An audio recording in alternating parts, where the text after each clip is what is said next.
Please बैठो। आपकी as कितनी है पहले तो ये बता दो। तो अभी करंटली आई एम 14। 14 ईयर्स जी। आपको पता है यहाँ पर जितने भी लोग आए हैं उसमें सबसे कम एज आपकी है अभी।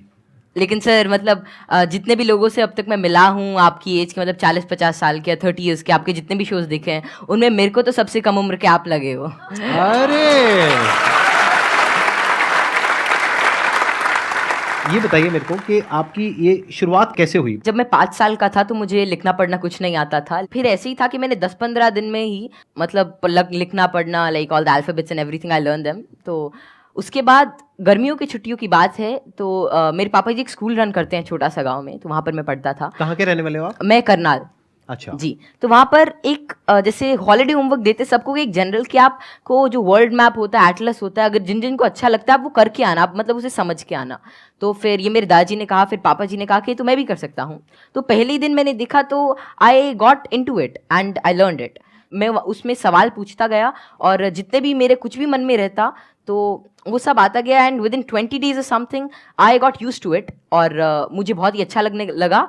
एंड जितना भी वर्ल्ड मैप वगैरह इस टाइप की रिगार्डिंग जितनी भी चीज़ें होती हैं, पॉलिटिक्स, इकोनॉमिक्स, वो सभी मुझे मतलब things were very easy for me. And उसी के बाद से लोग कहते गए कि नॉलेज बढ़ता गया और तब से मतलब यही है कि सीखने का प्रयास कर रहा हूँ। कुछ भी नई चीज़ मिलती है, like currently I am a student of 11th grade but I am learning things like astrophysics and quantum mechanics. तो I am not very into it but I like to study it and जितना भी मेरे से हो सकता है मैं उसके अंदर कोई नई चीज़ देखने का प्रयास करता हूँ और कोई नया सवाल पूछने की कोशिश करता हूँ, क्योंकि जितने भी ज़्यादा क्वेरीज, जितने भी ज़्यादा माइंड के अंदर जो भी कोई क्वेश्चन आता है I try to get it forward और वैसे ही सारी चीज़ें आसान होती रहती हैं।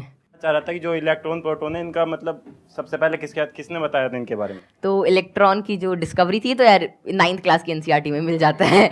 तो जो इलेक्ट्रॉन की डिस्कवरी थी वो जे थॉमसन ने करी थी और प्रोटॉन जो मिला था वो रदरफोर्ड के एक्सपेरिमेंट से हमने डिड्यूस किया था। और चैडविक ने, मतलब जेम्स चैडविक ने जो बेरिलियम की मतलब जो रेडियो एक्टिव सोर्स से डीके को स्टडी किया था उससे न्यूट्रॉन के बारे में पता चला था। ये तो बहुत बेसिक क्वेश्चन है भैया, कुछ अच्छा पूछो। थोड़े अच्छे क्वेश्चन पूछो। क्या पूछ रहे हो आप लोग यार? टोटलिया, अब मुझे आपसे एक क्वेश्चन है कि आप जितने सेलिब्रिटी से मिलते हो तो आप इतने जो मिलने से पहले जो बात करने का जो एक होता है नर्वसनेस, इसको कैसे दूर करें? आप जैसे संदीप सर से बात कर रहे हो और बड़े बड़े आप सेलिब्रिटी से मिले हो, तो आप किस तरह से इतना एक्सपीरियंसली आप बात कर लेते हो किसी से? देखिए जैसे आज मैं यही सोच के आया था कि मैं संदीप सर से मिलूंगा और उनसे बहुत कुछ सीखने को मिलेगा। तो ऐसा तो है नहीं कि संदीप सर आएंगे और मेरे से पूछेंगे चल ये बता, और फटाफट अगर कुछ गलत बताया जाए तो एक थप्पड़ मारेंगे, ऐसा तो होगा नहीं ना। मतलब प्यार से बात करेंगे और अपना आशीर्वाद देंगे, कुछ अच्छा नई चीज़ शेयर करेंगे। तो वही है कि आप मतलब एक फ्री एंड पे रहें और जहाँ पर भी आप मतलब अपने से आप सच जो है वो एक्सपेक्ट करें कि अगर मैं कहीं से सच बोल रहा हूँ तो थिंग्स वुड गेट ईजी और make it easy in your brain. और हर जगह से अगर आप कुछ अच्छा सीख करने की कोशिश करते हो, ट्रुथफुल रहते हैं, तो आप में nervousness is just a state of mind और ये बस चला जाता है, जस्ट मिराज। तो बस संदीप सर हैं आज इनसे बहुत कुछ सीखने को मिलेगा, आप सभी से आज बहुत कुछ सीखने को मिलेगा। तो आप ऐसा कुछ एक अपना परसेप्शन रखिए और फिर सारी चीज़ें आपके लिए आसान हो जाएंगी। हाँ, पापा जी आए हुए हैं। मैं एक बार उनसे भी कुछ बात करना चाहूँगा, एक बार उनको माइक दीजिए। मैं आपसे ये जानना चाहूंगा कि आपके जो बेटे हैं, ये तो सबको पता है कि किस तरीके से चीज़ों को याद रखते हैं, किस तरह से एक्सप्रेस करते हैं। क्या आप भी इसी तरीके से चीज़ों को याद रख पाते हैं? मेरे पिताजी भी काफ़ी इंटेलिजेंट व्यक्ति थे, कौटिल्य भी इंटेलिजेंट है और हम बीच की पीढ़ी हैं। थोड़ा सा मैं कुछ कम हूँ, ये दोनों दादा पोता थोड़े ज़्यादा। बहुत ऐसे बच्चे हैं जो मेरे से बहुत ज़्यादा इंटेलिजेंट है, मेरे को लगता है। अब मैं ये आपसे जानना चाहूंगा कि क्या बचपन में जब आपने क्वेश्चनिंग करी, इस तरह के क्वेश्चंस पूछते थे, शुरू में तो आपने अपने पेरेंट्स से पूछा होगा या अपने आसपास में जो लोग थे उनसे पूछे होंगे जी, तो क्या आपको सपोर्ट मिला?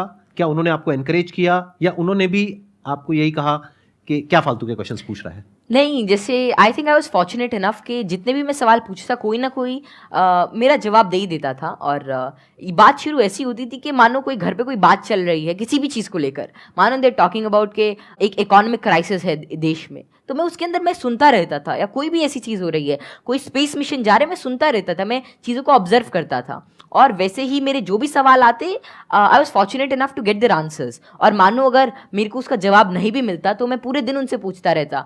तो एक तो मैंने भी कसम खा रखी थी कि जवाब तो चाहिए ही, तो मैं खाते हुए भी यही पूछता, नहाते हुए भी यही पूछता, और जो भी काम करता मैं मतलब मेरे दिमाग में वही रहता जब तक वो रिजॉल्व नहीं होता।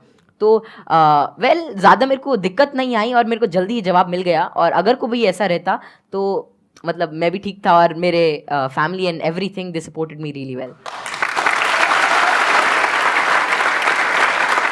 तो यहाँ पे वो जो पेरेंट्स मुझे अभी देख रहे हैं उनके लिए एक बहुत बड़ा लेसन है कि अगर बच्चे कुछ क्वेश्चंस पूछते हैं तो उनके जवाब देने चाहिए, हमें पीछे नहीं हटना चाहिए, और अगर जवाब नहीं है तो हमें बोलना चाहिए हाँ हाँ विद ऑल दी हम्बलनेस कि भाई हमारे पास में जवाब नहीं है। आप